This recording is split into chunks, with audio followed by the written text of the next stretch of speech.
Muitas pessoas têm dúvidas de como será o final dos tempos. Por isso, eu vou te mostrar, baseado na Bíblia, os principais acontecimentos do antes e depois da volta de Jesus. O profeta Daniel afirma que em determinado momento da história surgirá um homem muito poderoso e inteligente. Daniel, capítulo 8, versículo 23. E Ezequiel, capítulo 28, versículo 3. Que virá de um cargo político muito importante. Daniel, capítulo 11, versículo 21. E capítulo 8, versículo 25. E conquistará a confiança de muitos. Este homem será aquele que as Escrituras dizem ser o Anticristo. Com seu poder de persuasão e um discurso voltado para a paz e a prosperidade, o Anticristo convencerá os líderes das maiores religiões do planeta que a melhor saída para a humanidade será a criação de uma aliança mundial que, segundo ele, trará harmonia absoluta a todos os povos da terra. Daniel capítulo 9, versículo 27. E quando esse tratado de paz for assinado, algo sobrenatural acontecerá: o arrebatamento. As pessoas estarão vivendo suas vidas tranquilamente, quando de repente, os jornais darão a seguinte notícia: milhares de pessoas desapareceram misteriosamente ao redor do mundo. Ainda não se sabe como sumiram. Restaram apenas as suas roupas. As mães estão desesperadas, porque todas as suas crianças pequenas e recém-nascidas foram levadas. O que está acontecendo? Muitos voos foram cancelados por causa dos acidentes onde aeronaves simplesmente caíram do céu. O mesmo aconteceu com o trânsito. Várias batidas aconteceram ao mesmo tempo, ao redor do mundo. E ninguém consegue achar os motoristas. Os hospitais estão lotados com tantas vítimas, mas nem todas conseguem atendimentos, pois faltam médicos e enfermeiros que sumiram, também sem deixar rastros. O apóstolo Paulo fala sobre esse arrebatamento da Igreja de Cristo em sua primeira carta aos Tessalonicenses. Irmãos, quanto aos tempos e épocas, não precisamos escrever-lhes, pois vocês mesmos sabem perfeitamente que o dia do Senhor virá como ladrão à noite.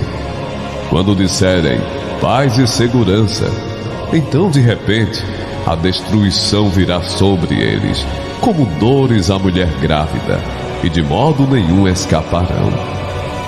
Mas vocês, irmãos, não estão nas trevas, para que esse dia os surpreenda como ladrão. Vocês todos são filhos da luz, filhos do dia. Não somos da noite nem das trevas.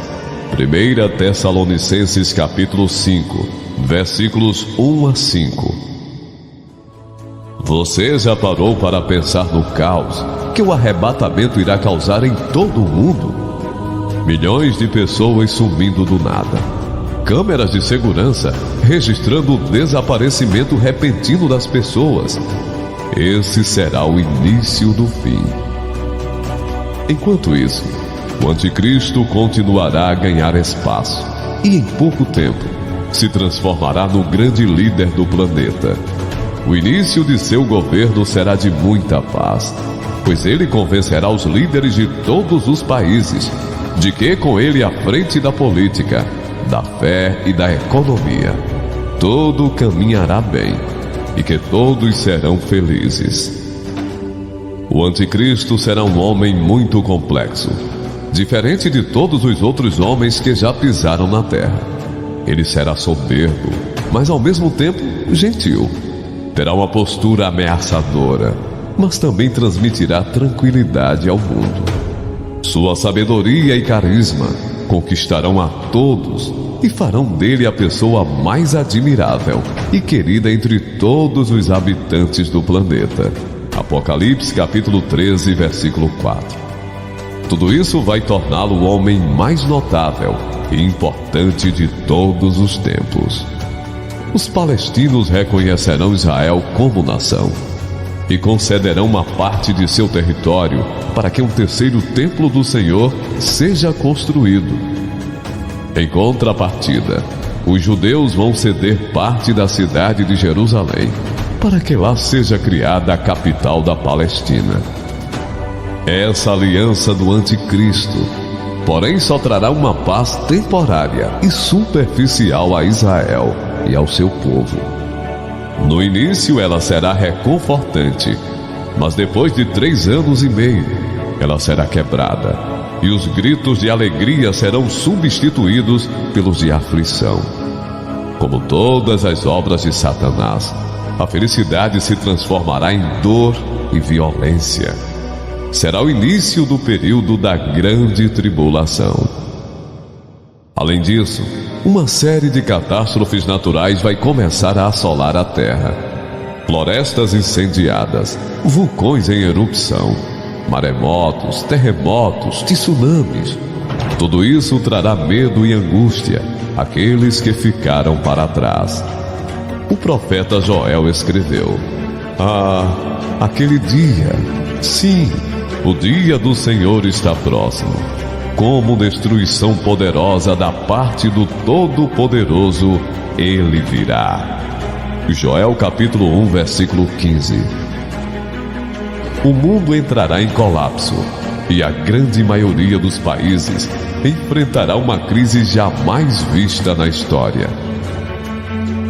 Diante desse caos, os líderes desses países terão que ir atrás de recursos naturais que ainda geram dinheiro para tentar restabelecer sua economia. Isso causará muitas guerras, pois não haverá recursos para todos.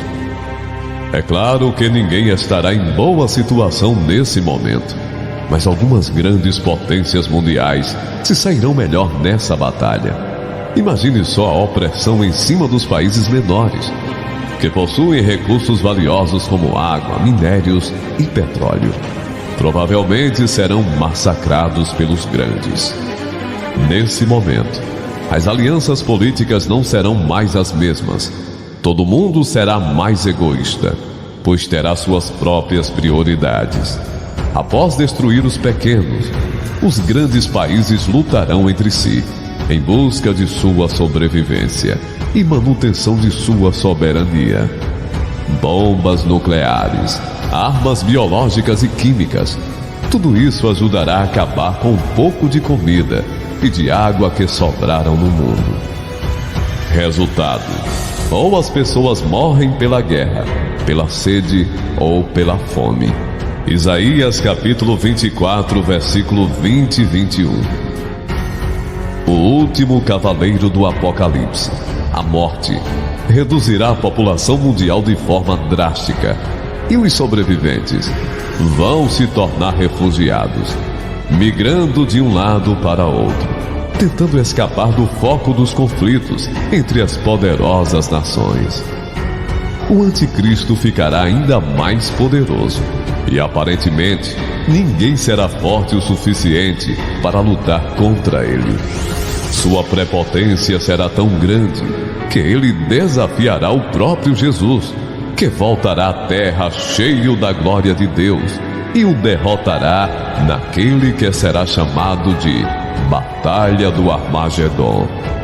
Apocalipse capítulo 16, versículos 16 a 21.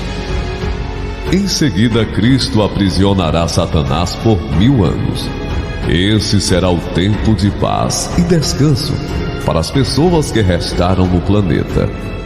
É nesse momento que aqueles que foram mortos pelo anticristo, por causa de sua fidelidade ao Senhor, serão ressuscitados. Em Apocalipse 20, está escrito assim: Vi as almas dos que foram decapitados por causa do testemunho de Jesus e da palavra de Deus. Eles não tinham adorado a besta nem a sua imagem, e não tinham recebido a sua marca na testa nem nas mãos. Eles ressuscitaram e reinaram com Cristo durante 1000 anos. Apocalipse capítulo 20, versículo 4. Assim que terminarem os 1000 anos, Satanás será solto da sua prisão para enganar as nações que estão nos 4 cantos da terra, com o objetivo de destruir o reinado de Cristo. A Bíblia diz que o número de soldados desse exército maligno será tão numeroso quanto a areia do mar. Apocalipse capítulo 20, versículo 8. Essas nações irão marchar até a cidade de Jerusalém. Porém, Deus enviará fogo do céu e as destruirá completamente. Satanás então será lançado no lago de fogo, que arde com enxofre, onde já tinham sido mandados a besta e o anticristo. Eles serão atormentados dia e noite, para todo sempre. Apocalipse capítulo 20, versículo 10. Deus surgirá do seu trono, e todos ficarão diante dele. O livro da vida, enfim, será aberto, e essas pessoas, tanto as vivas quanto as que já haviam morrido, serão julgadas de acordo com o que fizeram durante a sua vida. Apocalipse capítulo 20, versículo 15. Surgirão então um novo céu e uma nova terra, um mundo novo depois do caos total, uma terra onde os novos habitantes terão uma vida eterna de paz e alegria, uma terra onde Deus se faz presente entre eles e todos vivem juntos no mesmo local. Um lugar onde não existe tristeza, dor ou sofrimento. Não haverá mais luto, pois a morte já não existirá.